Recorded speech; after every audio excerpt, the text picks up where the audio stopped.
Welcome. Let's start this evening by lighting a candle for peace.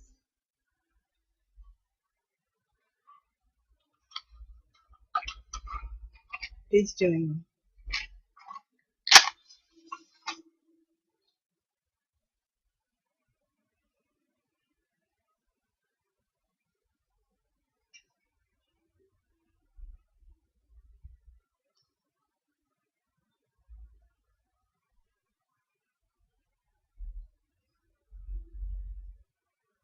May there be peace in the world.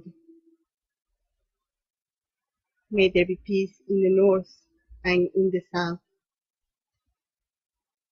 May there be peace in the east and in the west, above and below, all around. May there be peace in all hearts and in all minds, in all words and in all actions, in all creatures, in all plants, in every flower that will bloom at sunrise, in every speck of life. May there be peace. And so it is.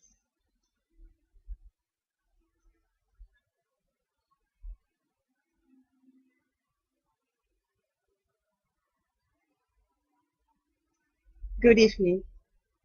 My name is Karem Barratt, and it's an honor to be here tonight with D4P. This is my first live stream, so I hope it goes well and we don't have too many anecdotes. But talking about anecdotes, let me start sharing a little bit about myself. I'm originally from Venezuela, and I've been living in the UK for the last 11 years because I fell in love with a beautiful British man.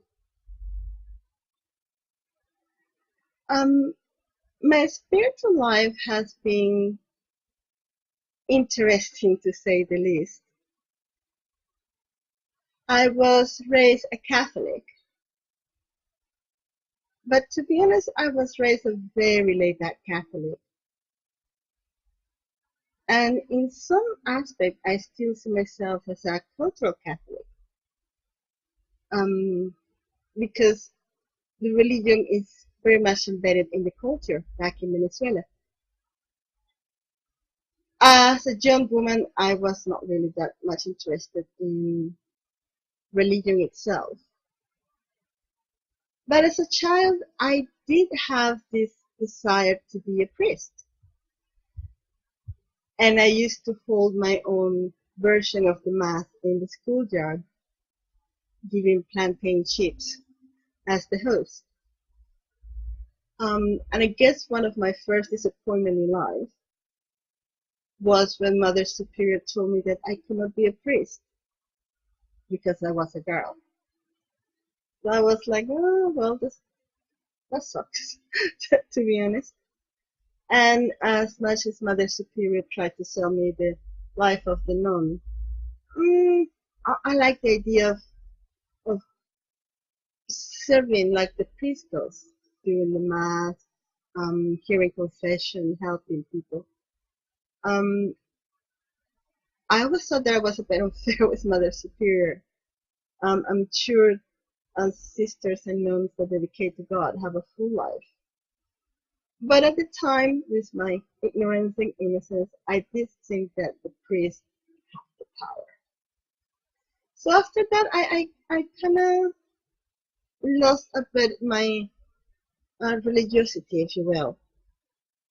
But I did keep on praying every night as a good girl, and I've always been to this day a great admirer of Jesus.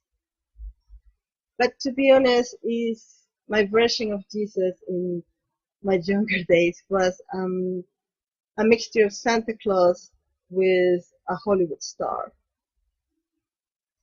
And because in Venezuela is baby Jesus, not Santa Claus, the one who brings the gifts at Christmas, And my relationship to Jesus was basically all those old Hollywood movies with the blue-eyed, blonde Jesus. And let's be honest, the image of Jesus and his message is so beautiful that it's hard not to love it. But like I said, religious as such, I didn't practice my religion during my 20s or 30s. But I did become interested in the earth-based religions, much more like a student than an actual participant or practitioner. I did find it fascinating, especially to find the relationship between what some people call the old religions and Christianity, and many of the traditions and ideas that seem to have flown from paganism to Catholicism. Then on my 30s, I decided that I had not given my faith a true chance. You know, I never been a true practicing Catholic. So I started going to church and praying the rosary, and I found that very fulfilling, to be honest. I never really developed this sort of relationship to Mary that a lot of Catholics have. But again, the image of Jesus was very strong. And I was trying to practice the religion as best as I was able until I got married. It turned out that this was my second marriage, and it was to a man out of the faith.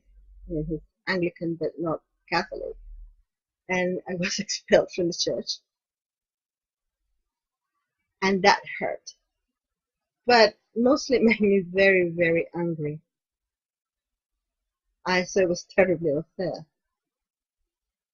So I didn't fight it. I didn't go down the route of trying to get an annulment or anything like that. I just simply walked away from the Catholic Church and started going to the Anglican Church, which was nice. I like the Anglican Church. I just found it a bit tame for me. And then eventually I ended with the Baptists, the evangelicals. And again, that was incredibly fulfilling. Especially the Baptist church I went to, at least in the practice, was not too hooked in this idea of going to hell or condemning people for not being Christians, and the fellowship was very, very friendly, and it was a true fellowship. And I was asked something that I wasn't asked before. That was to learn about the religion, you know, to not only read the Bible, but read the commentaries and the histories and all of that. And I became a bit obsessed, to be honest. And for 2 years, I had my nose in the library, reading different books and commentaries on the Bible and the history of the Bible and the history of the Jews and the historical Jesus. And the more I learned, the more I got curious of why, if there seemed to be so many proof out there that, you know, Jesus existed and all this was true, the Jews did not accept Jesus. So I started investigating that, you know, the people who did not accept Jesus at the time and nowadays, what possible reasons could they have not to do it? And that was a bit like going through the proverbial hole with Alice and the rabbit. And again, it was a whole year of studying all the pros and contras, the different historic versions of the Bible tales. And at one point, I just got up one day and I said, I can't believe this. I don't believe anything. I'm giving up with religion. I'm giving up with everything. That's it. And that's what I call my angry atheist year, which was good in many respects, because I didn't give up on goodness. I didn't give up on morality. I didn't give up on trying to be the best person I can be or trying to help others as much as I can. I didn't give up on seeing the beauty of the world and the beauty of people. It was religion I gave up. But after a year of being this angry atheist, I realized I was fooling myself. I was a believer. I was not quite sure what I believed in, but I believed in something. Every time I watched these science shows on TV explaining the origin of the universe or evolution or how the human body works and all the processes and systems, I could not help but to see spirit and intelligence and purpose. And the more I hear the word coincidence, for how some scientists speak about the Earth, what a coincidence that we're exactly in this perfect place so the sun doesn't burn us, and what a coincidence that the inner core gyrates at the exact necessary speed to create a sort of shield to save us from radiation, and what a coincidence that we have the exact amount of water in the seas to keep the plates together. After the third coincidence, it was a bit too much. So I decided to accept the reality that I was a believer, that I believed in spirit. And then I started to explore what traditions out there sort of resonated with me, and with many ideas that I had been developing in this past 5 years of soul searching and soul seeking. And that's how I ended up in the Interfaith Seminary in London, where I trained for 2 years. And part of the training has to do with studying different religions and spiritual traditions. But part of the training also has to do with exploring your inner landscapes and your own truth. And then somehow see how those traditions and those religions may fulfill to a point this truth. And it was a very, very enriching experience. I noticed that many people started from a religious tradition, and during the 2 years sort of left it, and by the end of the training came back to it. So I was a bit suspecting that maybe after those 2 years I would end up being back to the Catholic Church or some form of formal Christianity. And to my surprise, that was not the case. By the end of the 2 years, the tradition that seemed to echo more my own beliefs and fulfill my soul was paganism, which is in itself an umbrella term for a lot of things. So at this moment, I'm in the Druid training. I'm a bard. But I hesitate to call myself a Druid because I'm very, very eclectic. I find a lot of wisdom in Hinduism, and I use a lot of the prayers as my prayers. I'm still in love with Jesus. I have not ended that love affair at all, but now I have a stronger connection to the idea of the goddess. Maybe a bit in an abstract form, although right now through Druidism, I'm connected to some aspects depicted in the mythology, such as Brandwen and the Morgan. They seem to be the two sides of the coin. I find a lot of beauty in Islam. And of course, Buddhism with meditation is also that something that I have incorporated instead of my practice. And then the last year and a half after training, I've been blessed with a lot of inspiration. So at this moment, I'm writing a lot of prayers, a lot of visualizations and meditations. I'm not too much into the intellectual discussion of religion. I did it for 5 years, and maybe later on I'll be happy to go back to it. I'm not in a point where I feel I need to defend anything. None of my beliefs or practices, I'm happy to share them, but I don't need to defend them. Nor do I feel the need to attack anybody or correct anybody. As long as there's respect and tolerance, I'm happy. I'm happy to work and talk with anybody. And in a way, that's what I'm doing with my company, Journey Soul, offering that safe space for people of different beliefs and even non-believers. I mean, been there, done that.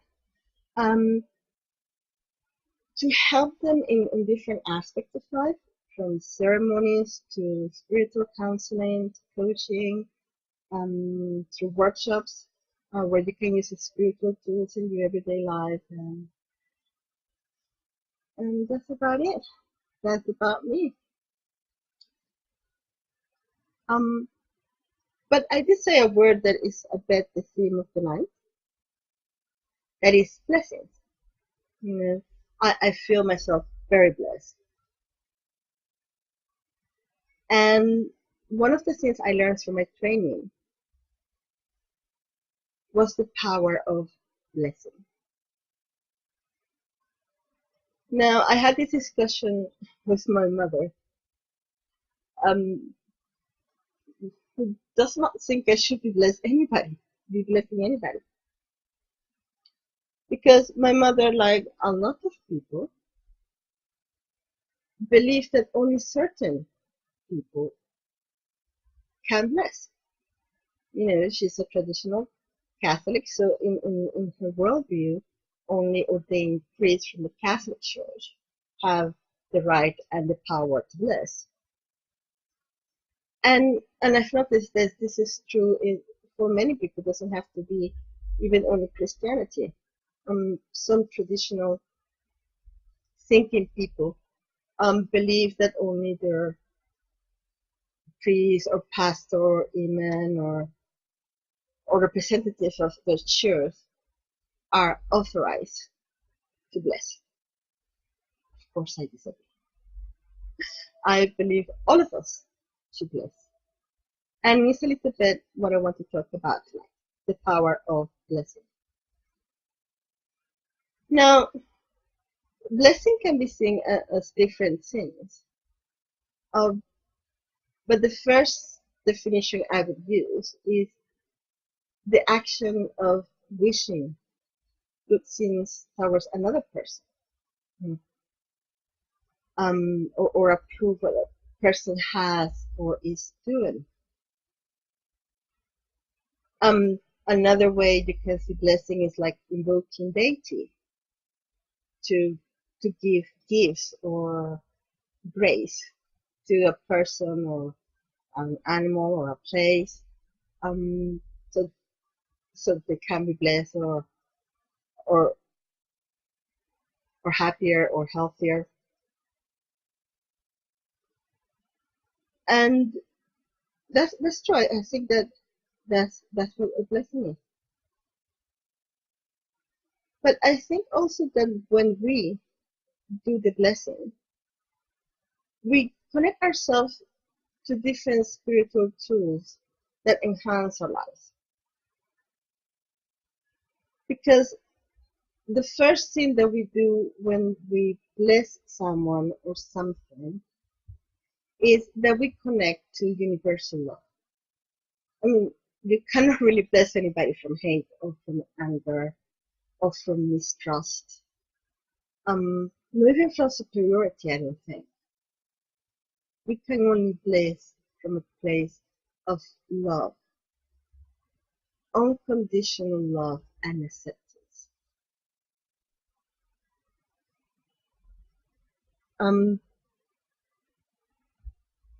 When you put yourself in a place of unconditional love and acceptance, different things are going to happen.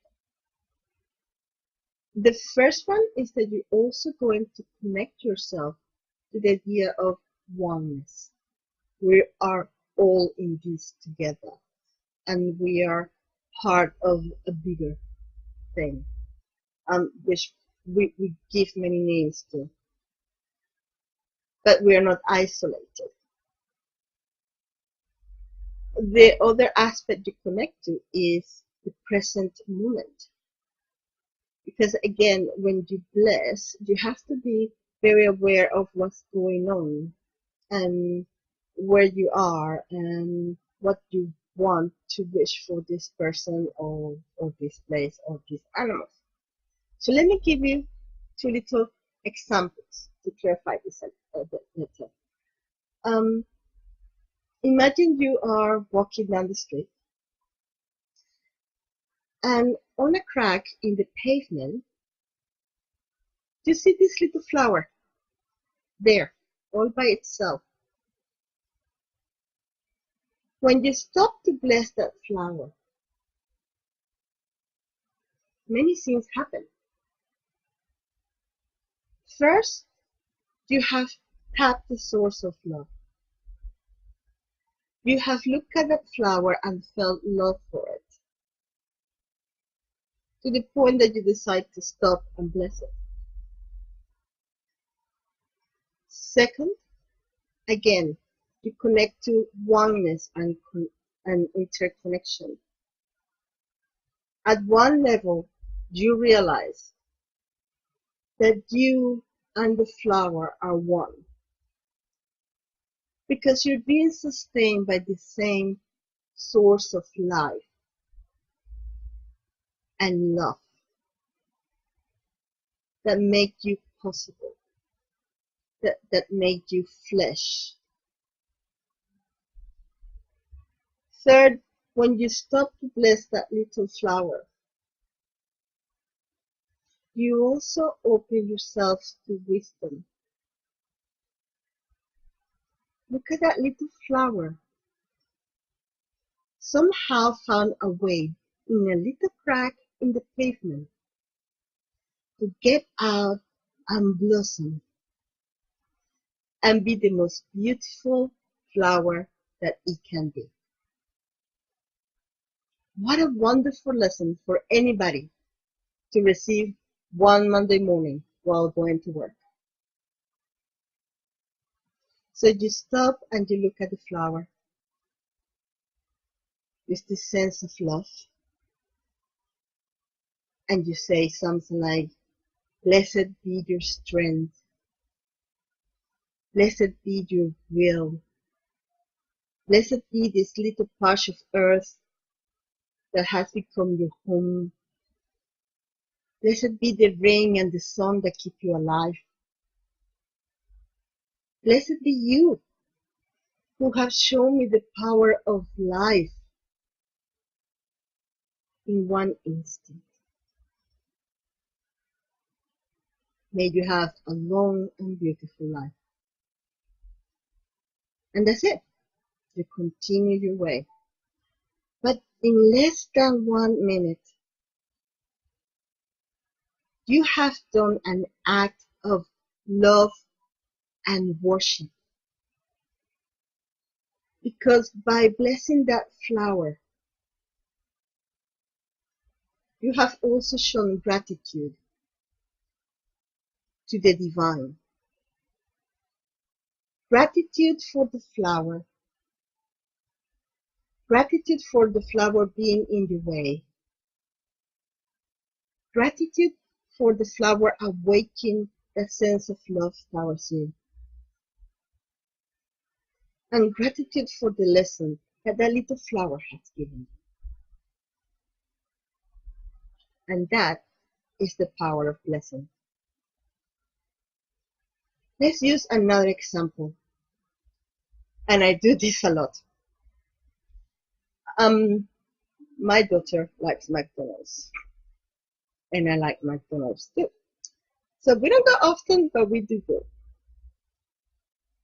And being McDonald's, well, you have loud children and you have lots of people.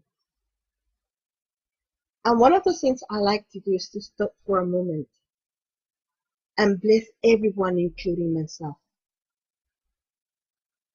So silently, I say, may all be blessed today.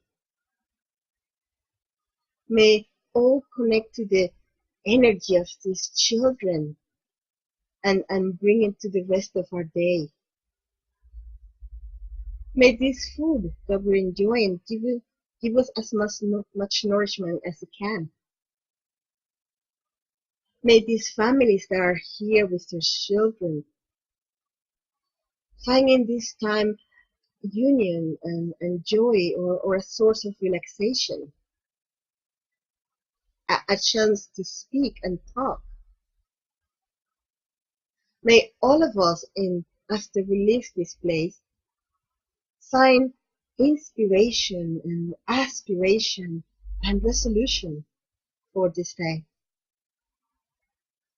And that's it. That's all I do. But in, 20 seconds? 25 seconds? I truly feel connected with everybody. And it's not that I feel superior to anybody. Because when I see those loud kids, I remember that I used to be one. And one day they will be me. And they'll be in another restaurant with their children. And there'll be a lot of loud kids there. And the circle of life will be completed. And I look at young couple that are there because that's all they can afford. A McDonald's lunch. And I remember that I used to be them. I used to have no money. And yet all I needed was the company of my loved one and a chocolate milkshake. And life was perfect. So by connecting myself to blessing, I connect myself to the human family. And I remember that we are all brothers and sisters, even if I don't know their names, even if I don't never ever see them again. We're brothers and sisters, and we're connected through love. And the act of blessing and the practice of blessing reminds me that. Now let's stop for a moment and go back to the idea of who can bless and who cannot bless, and is there any rules for blessings? Whatever you believe, I would think that most of us agree that we have a strong connection to the divine. You can see yourself as a manifestation of God or Goddess,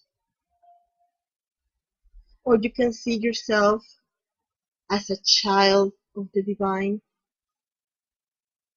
or as part of the body of the divine, or as the home of the Holy Spirit. But no matter how you see it, the divine is there, in you, with you, around you.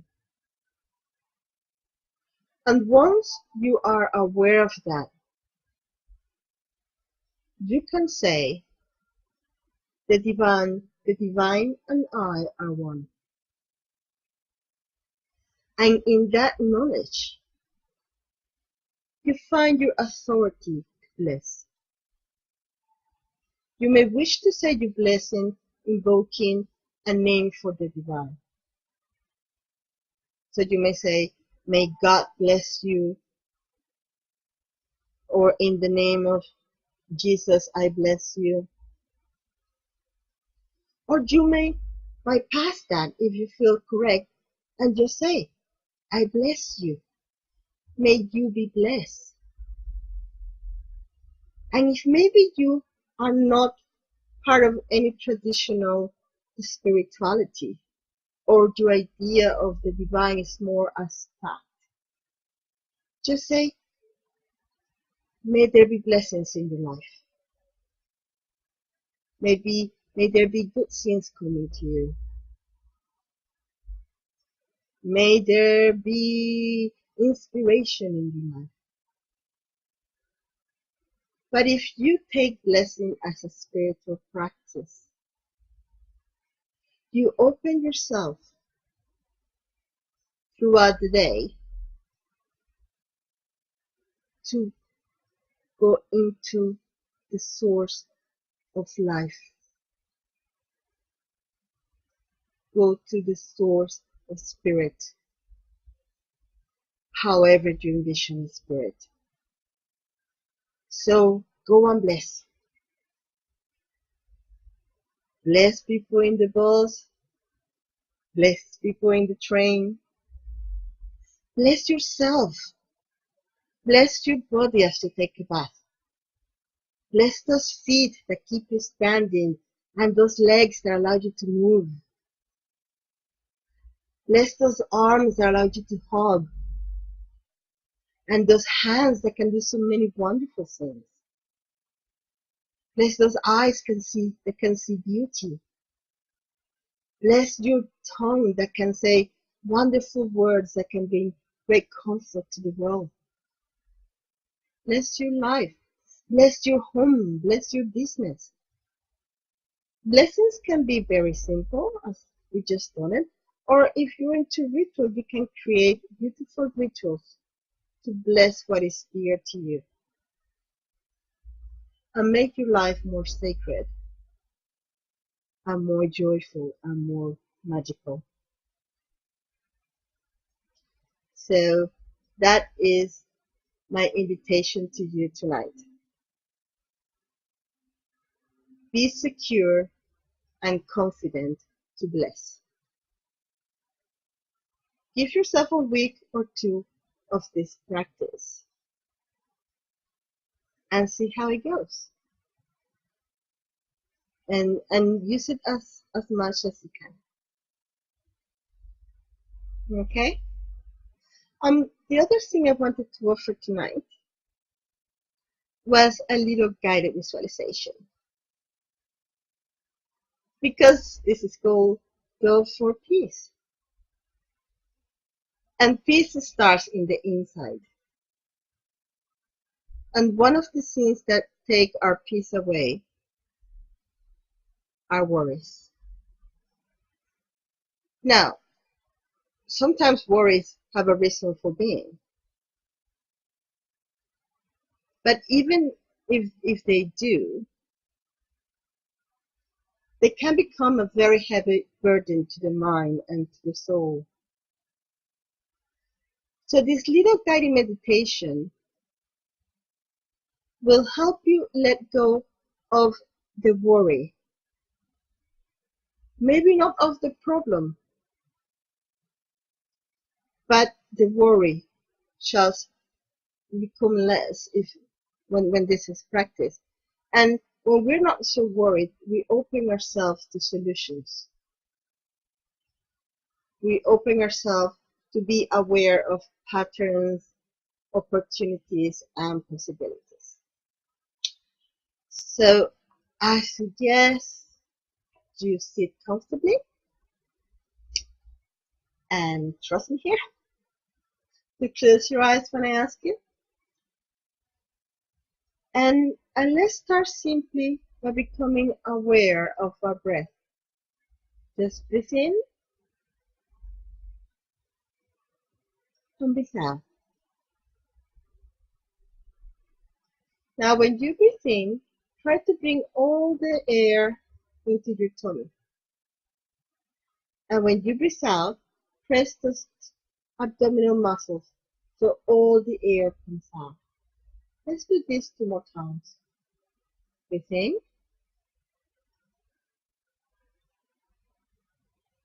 Breathe out.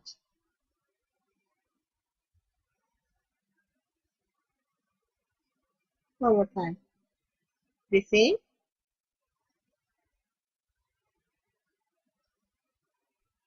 Breathe out.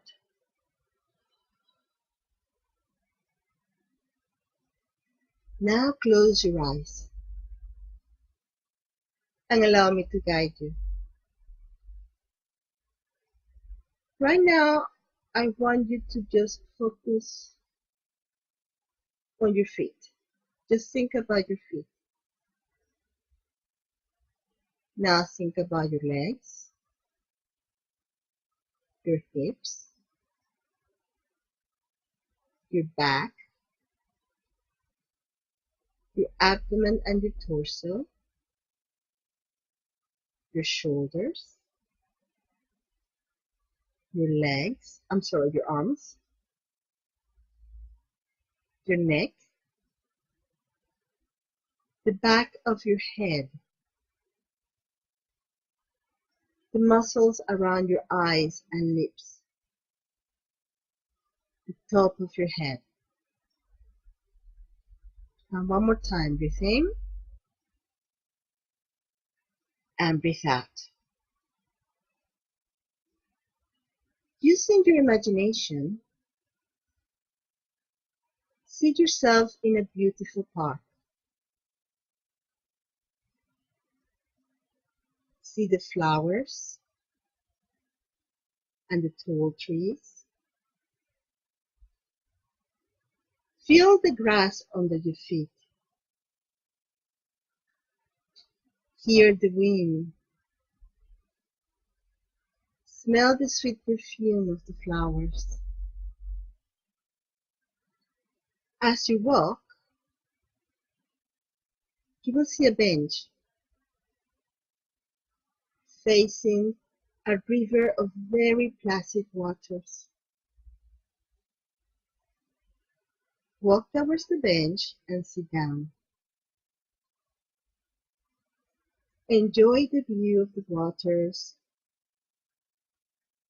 and the trees and the flowers around it. Now look around you and you will see some paper and pen next to you on the bench.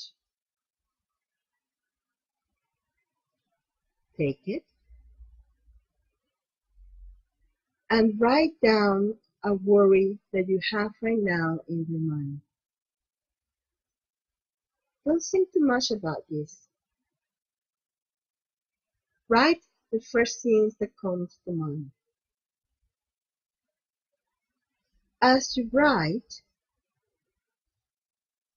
it feels like the worry is leaving your body, being channeled by the pen. A red light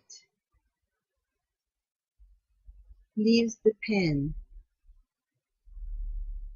and whatever you're writing is being written in a very dark red.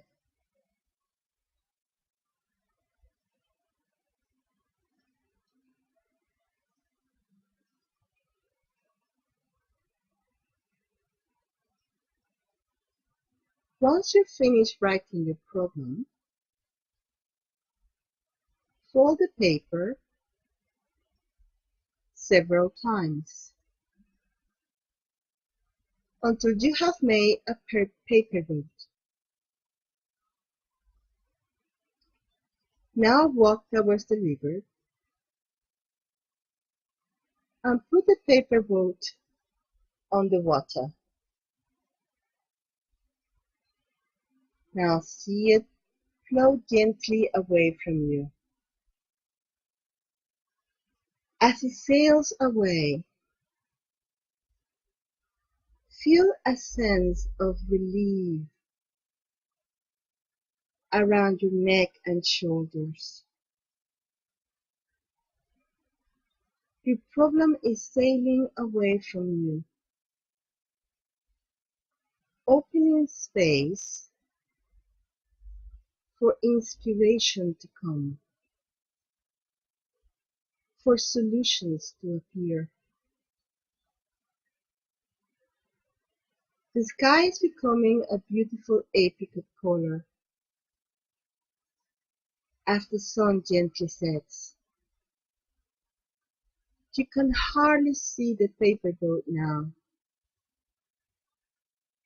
but you feel relaxed and at peace. You look to your reflection in the still waters, and you can see a version of your life where this problem has been solved. What does it feel like? How was it solved? Can you see the solution?